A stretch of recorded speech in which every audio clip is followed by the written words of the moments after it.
अच्छा बाबूजी, हाँ हाँ आई आप लोगों के बीच में मैं भोजपुरी लोकगीत गायक वाह बच्चा लाल बागी, हाँ हाँ कछवा रोड वाराणसी के धरती से बाबू बाबा जितना भैया बाबू लोग हवन बिरहा के प्रेमी सबकर गोड़ छू के गोल लागतानी। पुनः आप लोगों के बीच में जानवी बिरहा म्यूजिक से एक सामाजिक गीत आप लोगों के बीच में गावल जाती। हाँ हमके आशा ना पूर्ण विश्वास बा कि आप लोगन के प्यार दुलार आशीर्वाद जरूर मिली। हमरे बिरहा का शीर्षक किस्मत की रोटी। बारे कवि की लेखनी हमारे नंदलाल गुरु जी ने बिरहा को लिख के दिया और समाज को एक नया संदेश दिया। भूमिका का लाइन बा बाबू।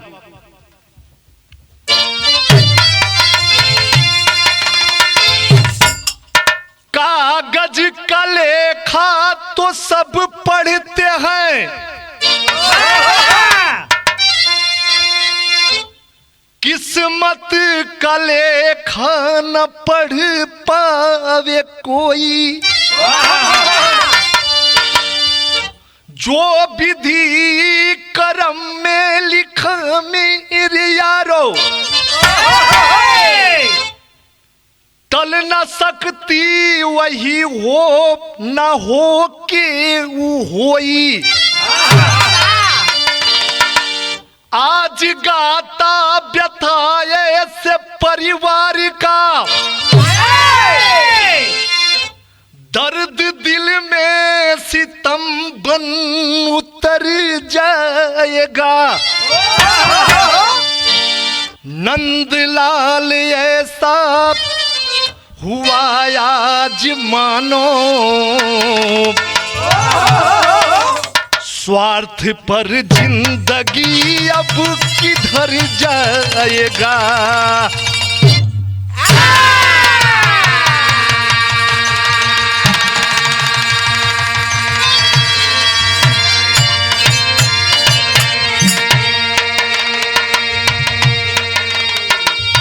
ए पंचो, बाबा ए भैया, ए बाबू, आज के जमाने में दुनिया इतना स्वार्थी हो गल बा। अगर आपका बनल बा तो हित नात भाई बंधु संगी साथी सब साथ देला। जैया बिगड़ जाले हो पंचो, ओया जौन अपन सगा रहेला उहो धोखा देला। कवि जी यहाँ बड़ा सुंदर कव्वाली के टुकड़ा लिखलन हो मास्टर।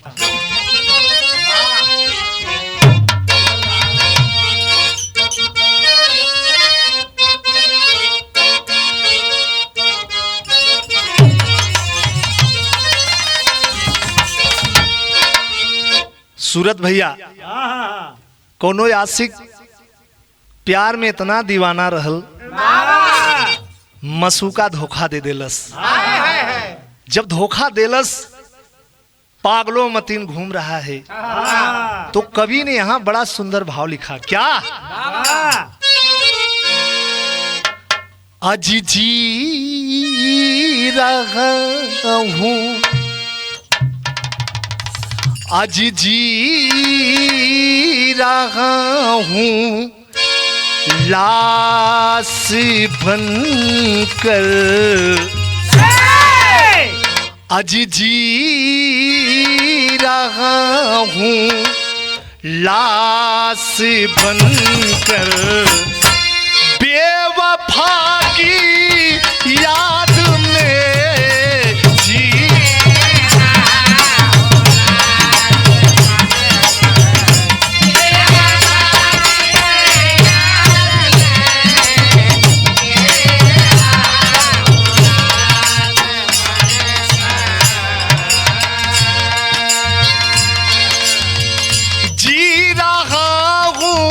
लाश बनकर बेवफा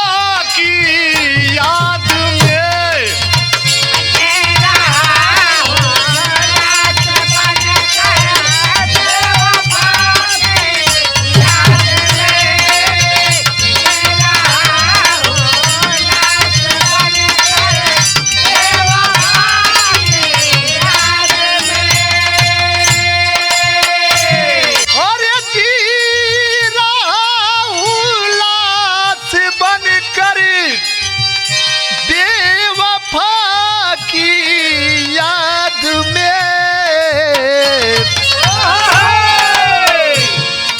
आए खुदा तू मौत बचो इस बंदे की फरियाद में आए।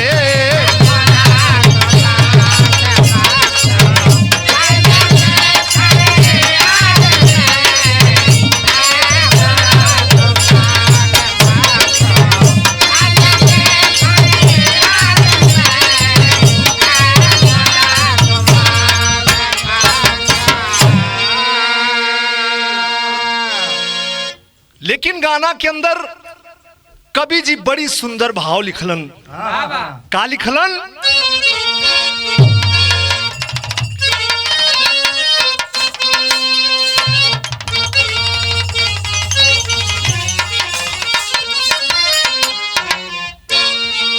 अज पी रहा है,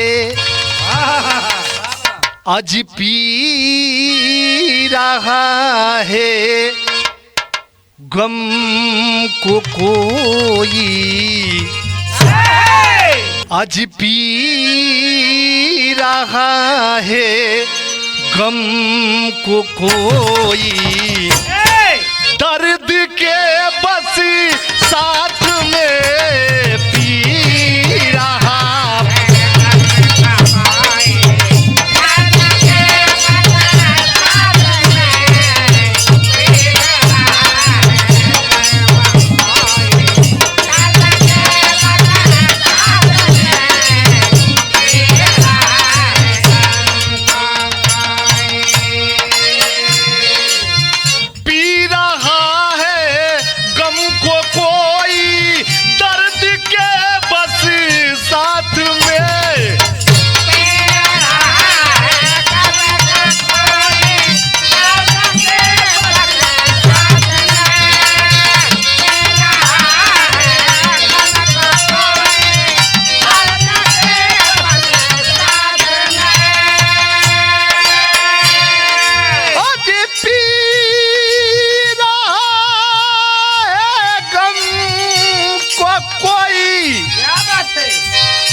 साथ में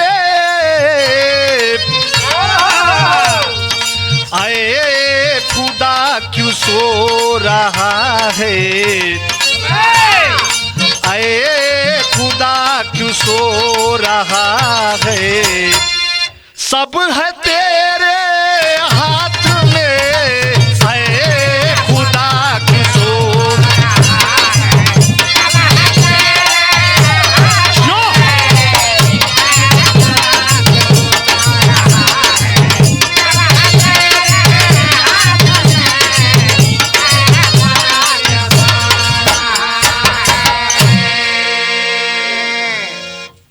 मालिक तेरी गजब की माया, कहीं धूप तो कहीं छाया। यही जैसे मास्टर हमारे कहानी का शुरुआत बा।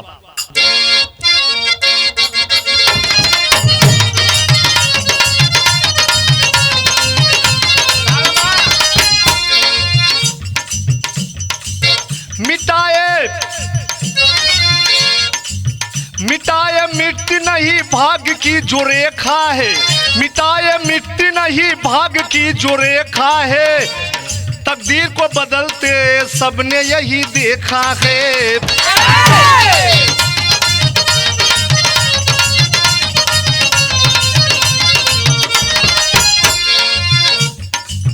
पेश मैं करता बारह बंक की कहानी है, पेश मैं करता बारह बंक की कहानी है, गरीब किसान रामा हरिजन की निशानी है।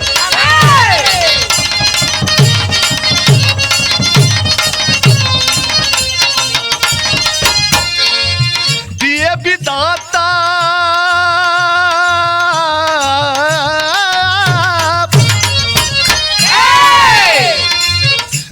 विधाता दुई फूल फूलवरिया में, दिए विधाता दुई फूल फूलवरिया में, सोनू मोनू सुंदर लाल भय चरिया में।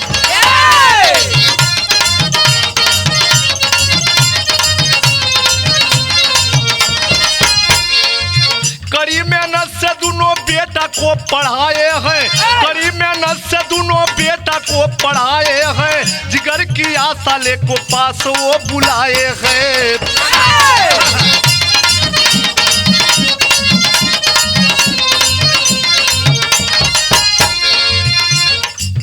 केकरा किस्मत से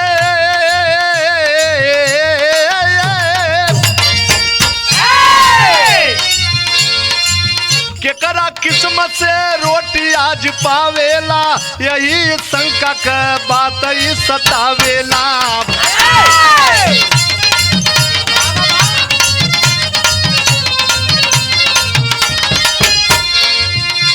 ए बाबू ए भैया, पहले बात के समझला। बाराबंकी जिला कई कहानी कवि जी लिखलन। बाराबंकी में एक हरिजन परिवार बा। वो हरिजन परिवार में एगो आदमी बाड़न जेकर नाम रामा हरिजन बतावल गईल। दुल्हनी का नाम निर्मला हरिजन।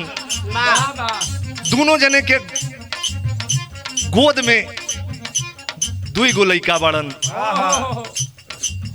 जेकर नाम मोनू और सोनू बतावल गईल।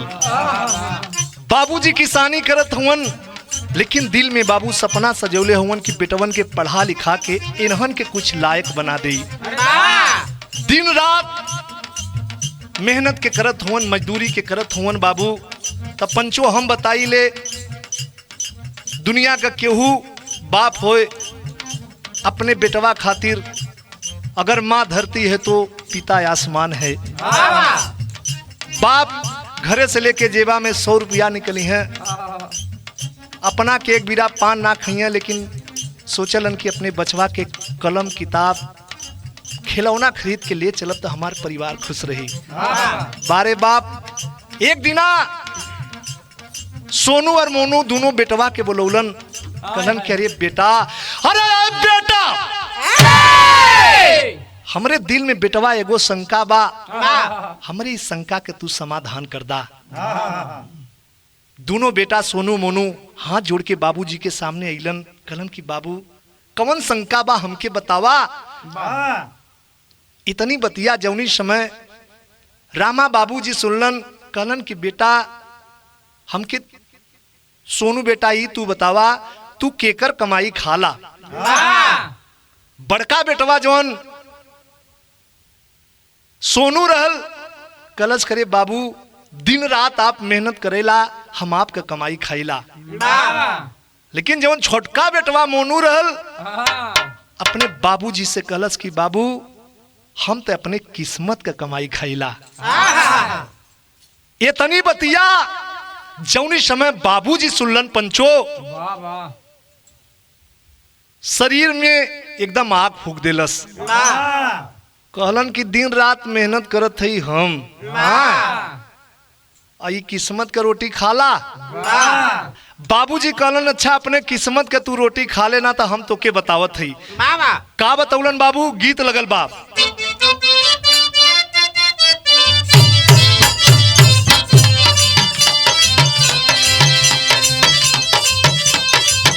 कौनो नहीं नवेली दुल्हन अपन परेशानी बतौले बिया। का बतौलत भैया,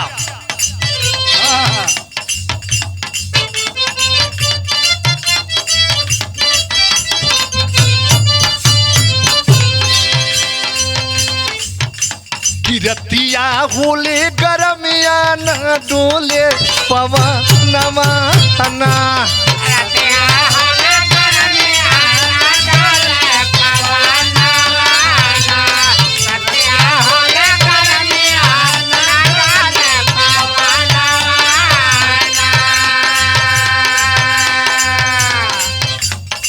गीत रहे बाबू, लेकिन आज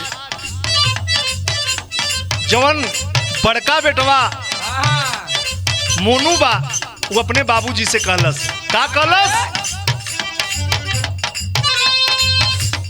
तोहरे करम से बाबू मिले दाना पानी आना। तोहरे करम से बाबू मिले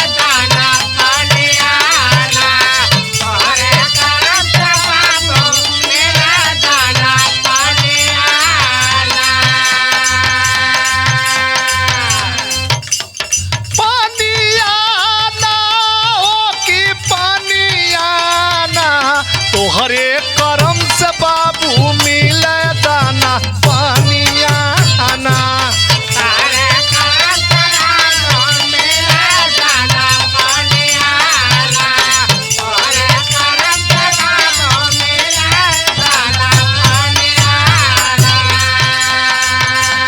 छुटका पर क्रोधित हो गईल आन्हर दुल्हिन ले अइल।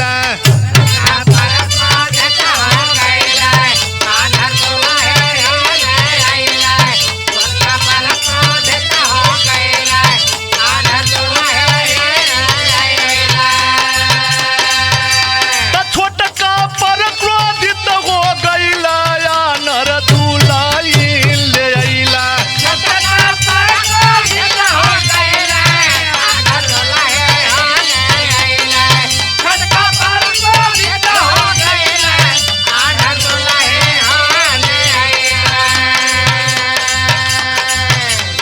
बाहर कैल बरस क्रोध में अग्निया आना।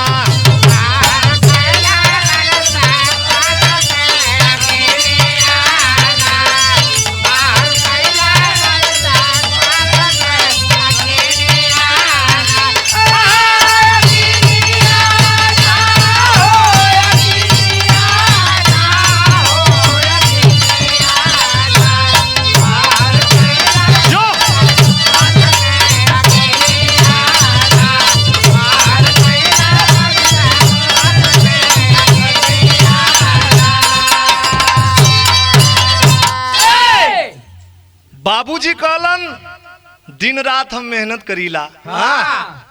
अब तो के बताई कि किस्मत तय रोटी खा ले कि हमार खा ले। आखिरकार रामा बाबूजी एगो आन्हर लड़की देख के छोटका मोनू का सदिया करा देलन बाबू।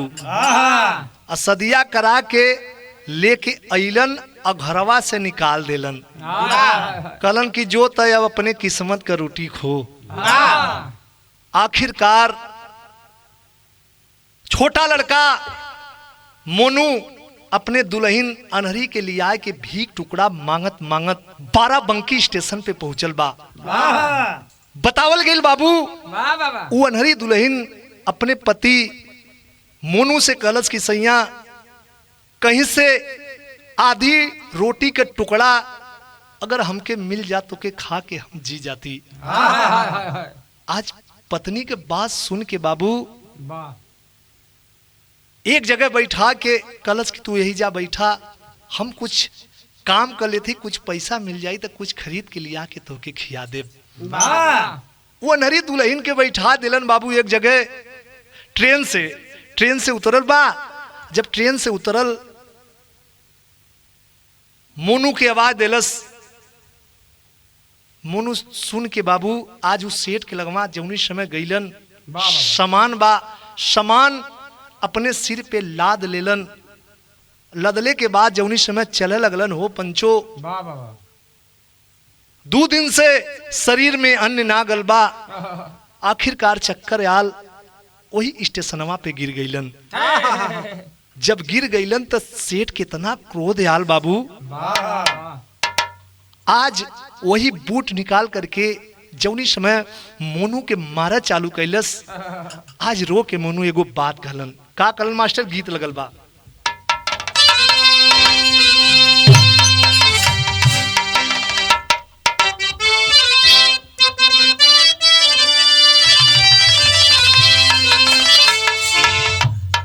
कौनो दुल्हन बिया ओकरे दुल्हा के दरोगा साहब ले जाके नासे बंद कर दिलन। जब दुल्हन दरोगा साहब के लगवा पहुंचलिस तेगो बात कहलस। का कहलस बाबू?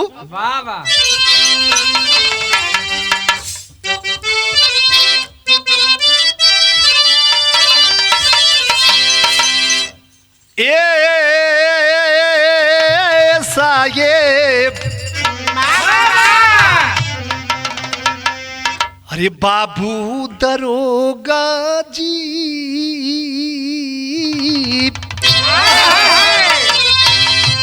अरे बाबू दरोगा जी, अरे कवने गुनैया धइला पी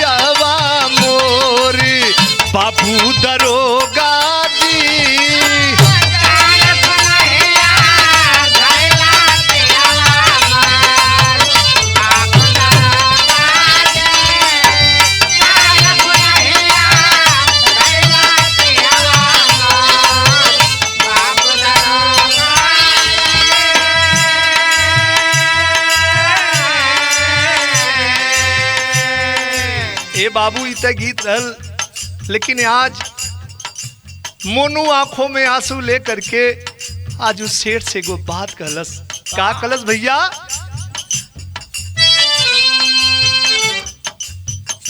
अरे ये साहेब, अरे मोरे साहेब,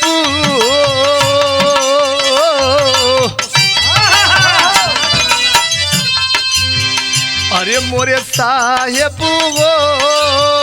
दीन इनके काटे देहला मारी, अरे मोरे साहेब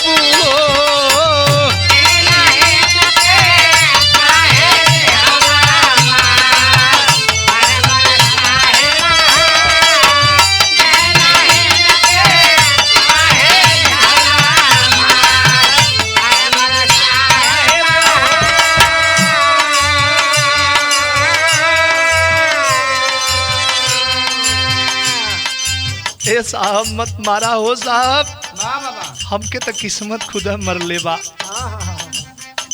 2 दिना से भूखा शरीर रहल हो साहब, यही से आपका समनिया गिर गल हो साहब। का कले बा? भूख में तड़प आनर दुल्हनिया, कुल के काम करवले हो,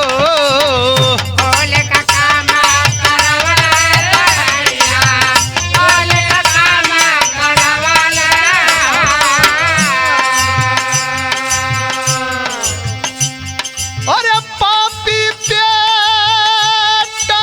गली गली, पापी पेटी गली गली, हम क्या आज घुमवले से हमारे साहेब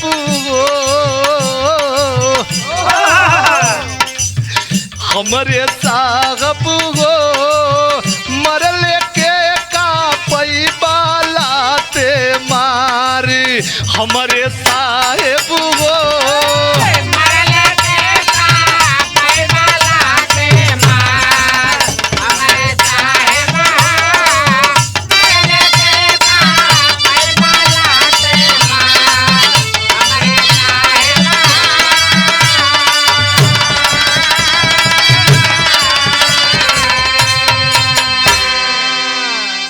ए साहब, हम कूली ना है साहब, हमारा नहरी दुल्हन वही जा एक जगह बैठल है साहब, 2 दिना का भूखा है हो साहब, हमरे शरीरिया में शक्ति ना रहल साहब, ये से लेके आपका समनिया गिर गई। मत मारा हो साहब, मत मारा। आखिरकार उस सेठ जौनी समय बाबू उ मोनू के बतिया सुनले बा, आखिरकार सेठ के दिलवा में दया जाग गल कि हम बहुत बड़ी गलती कैली। आज उ कैले का बाबू, यहाँ एक लाइन गीत लिखल बा।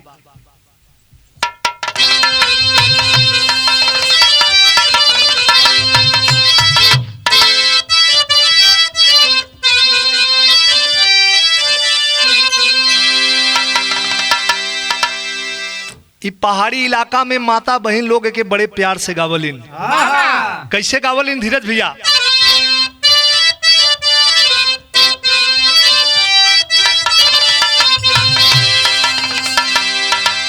कि पातरा ही राम जी के, अरे पातरा ही राम जी के, अरे पातर काढ़ी जाइया हो रामा, पातरा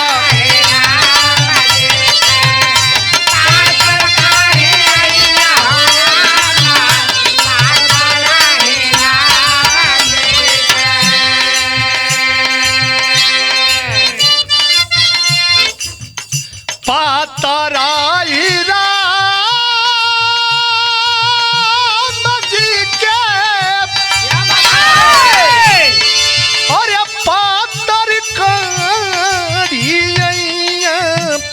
राम,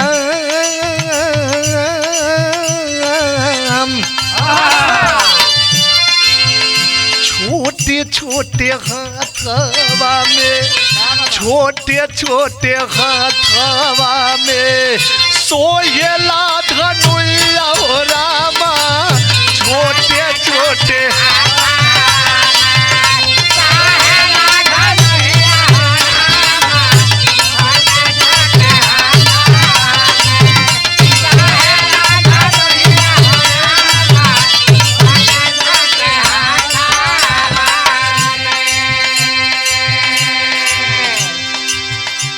बारे नंदलाल कवि जी ने यहाँ पे बहुत सुंदर भाव लिखा। का लिखलन बाबू? बिगड़ले के केहू नाई, अरे बनल का अरे जहनवा हो रामा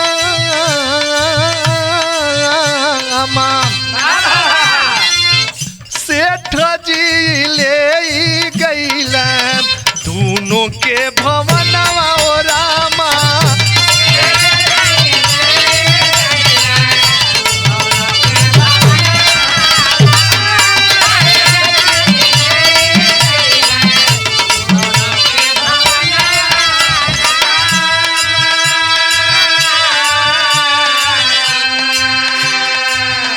ए बाबू बतावल गईल आज उस सेठ के दिल में इतना दया आल, आज दोनों प्राणी के मोनू के और वो अनहरी दुल्हन के अपने घरे लिया के अइलन।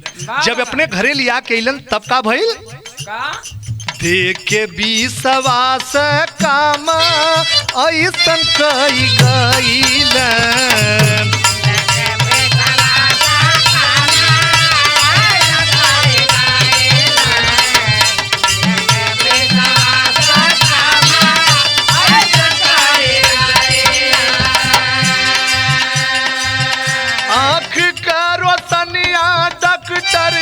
साहब वापस कइला भइला शराबी धरे अरे बड़ी का अरे बीरानवा हो रामा बिगर लेख केहू नाही बिगर लेख केहू नाही बल्ले का जहनवा हो रामा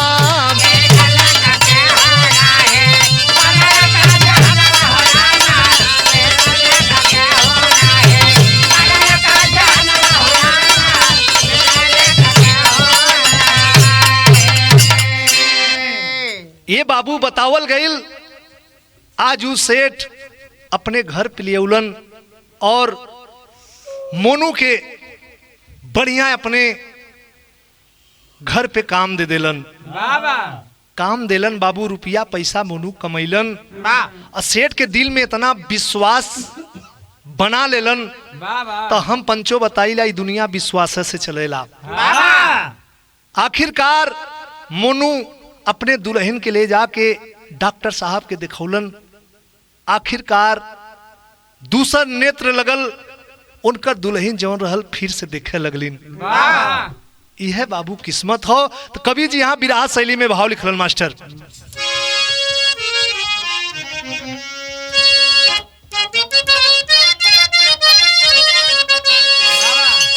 तरे मोरे राम अरे मनोताप की गहराई खो गई, अरे मनोता की गहराई,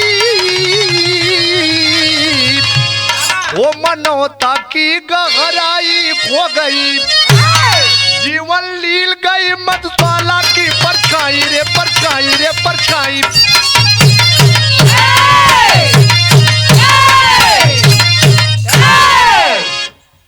जीवन लील गई मधुशाला की परछाई, मानवता की गहराई खो गई।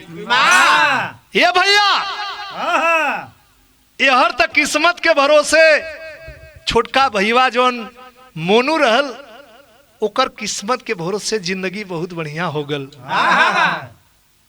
और यहर जोन बड़का भैया सोनू हवन, संगत का लत ऐसा लगल हो परवेश भैया तब बतावल गईल, बड़े बुजुर्ग बतौले हवन, संगत से गुड़ होए संगत से गुड़ जाए। बड़का भैया का संगत गलत हो गल, दारू पिए लगलन, गाजा पिए लगलन। यहां तक जब उसे मन ना भरल तब कोठा पे भी जाए लगलन। इतना लीन हो गईलन कि खेत कियारी घर दुआर जमन रहल पियाई में कुल बिकाए गल। जब कुछ रह ना गल तो एक दिना पी ऊ के आल अपने बाबुआ माई के मारे चालू कैलस कि तोहना की वजह से कुल नाश हो जाते हो। तब का भइल बाबू, पपट लाइन बा, अरे माई बाप को घर से दिया निकाल हाल कोई जाने ना। अरे माई बाप को घर से दिया निकाल हाल कोई जाने ना। आवा याद छोटका अपन लाल हाल कोई जाने ना।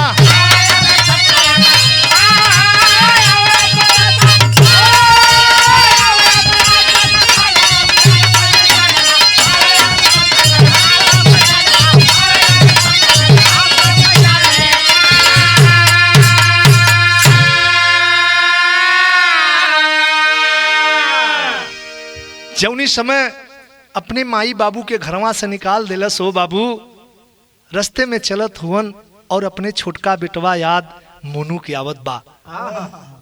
आज भीख टुकड़ा मांगत मांगत वहां जब शहर में पहुंचल हुवन तब का भइल भैया, पहुंचे एक दिन वही शहर जहवा मोनू रहल हो। नयन नीर से पग के धोवे दुख बाबू कैसे सहल हो। अरे झलक पड़ल ममता का प्यारे तत्काल हाल कोई जाने ना। अब बेटवा का फर्जी निभावल घर में पाल हाल कोई जाने ना। ए बाबू वही शहर में घूमत टहरत भीख टुकड़ा मांगत मांगत सुबेरा का टाइम बा। जौनी समय रामा हरिजन और उनकर दुल्हन गेट पे, एक बंगला के गेट पे पहुंचलन। वॉचमैन खड़ा है, वॉचमैन से जाके कहलन कि भैया थोड़ा सा गिटवा खोला हो भैया, समय का मारल है। वॉचमैन गेट खोलस, कहलस कि का बात हो। कहलन कि साहब अगर 10 रुपया आपके पल्ले हो तो हमन के दे दा, कुछ हमन खा ले। इतनी बतिया जौनी समय वॉचमैन सुनलस हो बाबू, कहलन कि ठीक हो हमार साहब हुआ पेपर पढ़त हुवन, हम पूछ के आवत ही तब तोहके 10 रुपया देत ही। ये बाबूजी आज वॉचमैन जौनी समय अपने साहब के लगवा पहुंचल, कहलस कि साहब, अरे ये साहब एक बुढ़वा एक बुढ़िया आयल हुवन 10 रुपया मांगत हुवन, साहब का आदेश बा। इतनी बतिया जौनी समय बाबू मोनू सुनलन, जाके गेटवा पे जौनी समय अपने माई बाबू के देखलन हो पंचो। आज जौनी समय अपने बाबू के देखलन तक कवि जी की यहाँ आल्हा लिखे के पड़ल।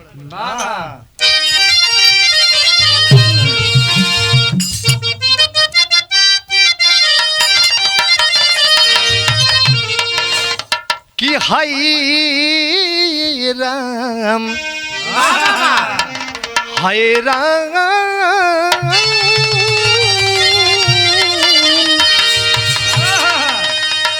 अरे करम के आधार बने, अरे करम के आधार बने, अरे सब कर की समतिया बाबू।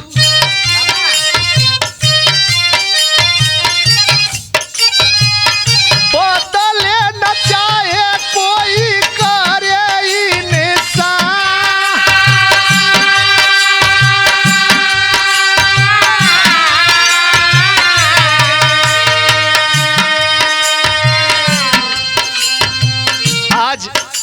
रामा बाबू अपने बेटवा छोटका से कहत हुवन का अरे ये बेटा खेत बारी बीती गईले भरवा तुअरवा भैया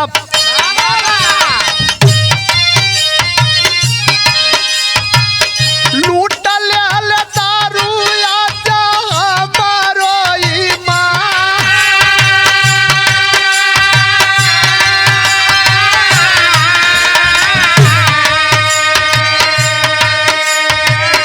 पागल हो के सोनू घूमे गाँव गाँव सहरिया बेटा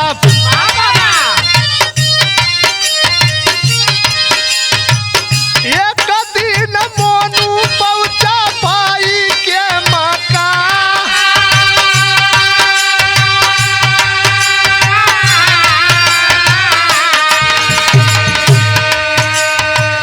जौनी समय छोटका बेटवा मोनू अपने बाबूजी से पूछलन कि बाबू ये हालत कैसे भल। आज बेटवा का बात सुन के छतिया से लगाए के रोवत हवन। कलन की बेटवा वो समय हम पूछले रहली केकर तू कमाई खाला, तू कहला हम किस्मत के कमाई खाईला। बेटवा तू ठीक रहला, दारू के लत में, बुरा संगत में, दारू के चक्कर में पूरा घर दुआर खेत कियारी कुल बेच देलस। ए बेटा बेचलस तो वो ठीक रहल, लेकिन घरवा से हमन दोनों प्राणी के मार के निकाल भी देलस। बाबूजी सारी दास्तान के हाल के बतौलन। आज दोनों प्राणी अपने सास के, अपने ससुर के थाली लाती है, बाबू पांव धोलस, बढ़िया के खाना पीना खियौलस, प्रेम पूर्वक फिर से वो लोगन रह लगलन। लेकिन ये बाबू यहर जवन बड़का भाई है एकदम दारू पियत पियत पगलाए गल। ए बाबू पगला जब गल, एक दिना वही शहर में वो पहुंचल बा, जब नजर से नजर दोनों भाई के पड़ल हो पंचो, तब का भइल भैया से भाई के जब मिलली नजरिया बाबू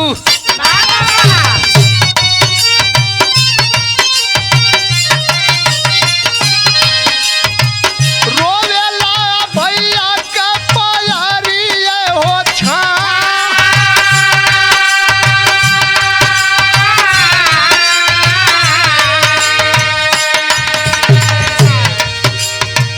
कब आयल सब के समझ में ये बतिया बाबू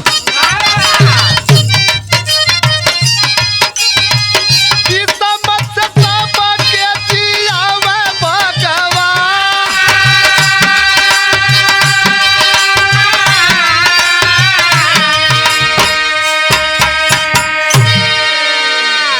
बड़का भाई रोड पे पागल बन के बाबूजी वही रोड पे घूमत था। वही समय जौन छोटका भाई बा वही रास्ते से गाड़ी लेके जात बा। बाबू जौनी समय अपने भाई के देखलस, गड़िया रोकलस, और जब गाड़ी रोकलस, जब भाई से भाई के नजर मिलल बा हो पंचो, जौन बड़का भैया हवन मोनू आज अपने भैया के देख के छुटका भाई के जाय के चरनिया में गिर के हुए पैरवा पकड़ के रोवत हुवन। अपने करनी पे पछतात हुवन कि भैया बहुत बड़ी गलती हमसे हो गल। वास्तविक में दुनिया में चाहे कोई इंसान हो, अपने किस्मत का रोटी सभे खाला। तो समाज को बाबू ई बिरहा एक नया संदेश बा। अंत में यहाँ खड़ी का भाव लिखल गल मास्टर,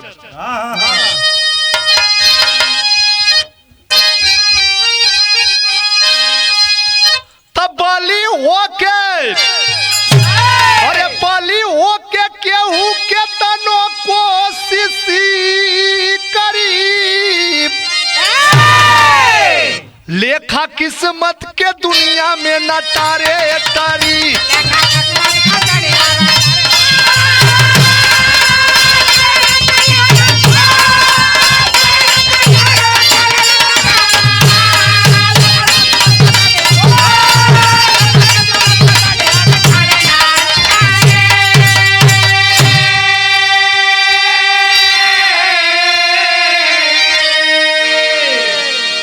आदमी धरती पर पंचो कितनो बलवान हो जाए, लेकिन जो विधि का विधान है, जो लेखनी बा, दुनिया का कोई शक्ति ऐसा ना हो के टार दे।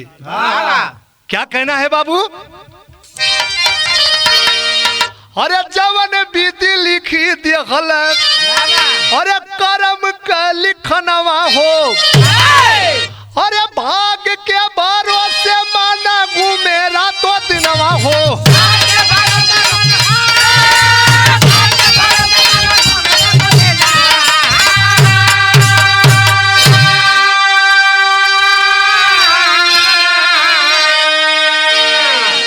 वही बयामता अरे बबूल ना फरी, लेखा किस्मत के दुनिया में न तारे हो टरीफ। जौन भाग में प्रभु लिख देले होवन भैया, बबूर बोए के आम कहाँ से खा सकेला? तो जौन बोईबा तो उन्हें खैबा। तो बिरहा हमार समाप्त भल भैया। अगर बिरहा अच्छा लगल होई तो लाइक कमेंट शेयर करके आप लोग जरूर बताइए। अंत में मेरे गुरु घाने का परिचय।